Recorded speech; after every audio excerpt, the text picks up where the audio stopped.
बर्तमान बड़ खबर सुभद्रा योजना को नहीं आसला बड़ खबर जहाँकि दर्शक बंधु अगस्ट 9 तारिख में जहाँकि राखी पूर्णिमा सुभद्रा योजनार टंकाटी मिल किंतु एही मानकू मिलिबो नहीं सुभद्रा योजना टंका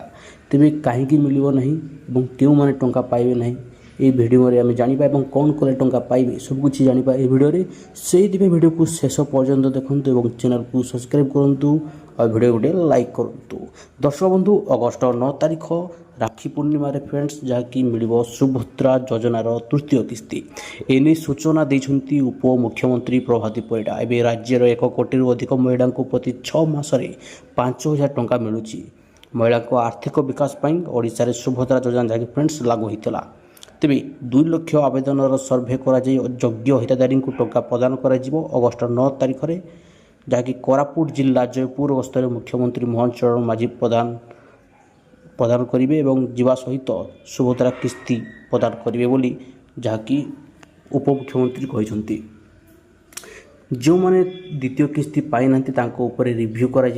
आसंता 2 दिन मध्य संपूर्ण हिताधिकारी तालिका को रिव्यू कर बहुत जल्दी योग्य हिताधिकारी को सुभद्रा योजनार समस्त किस्ती पाइबे। सूचना अनुसार पूर्व सरकार कहते जो मैंने योग्य किंतु ए जाए पाई ना सुभद्रा योजना से द्वंद्व फ्रेंड्स जहाँकि दूर कले उपमुख्यमंत्री तेरे जदि किसी त्रुटि रही आपण पाखु फोन कॉल जीवो जो मानकर किसी कमी रही फोन जीवो ब्लॉक स्तर में जांच हो सुभद्रा फॉर्म अंगनवाड़ी कर्मी माने पुणी घर को घर जी समस्त को सुभद्रा टंका दिज्व जहाँकि सुभद्रा शेष हिताधिकारी न पाइबा जाए जहाँकि टंकाटी दि जाऊ समस्त पाखरे फ्रेंड्स सुभद्रा योजना पहुँचो बोली जहाँकि कहते।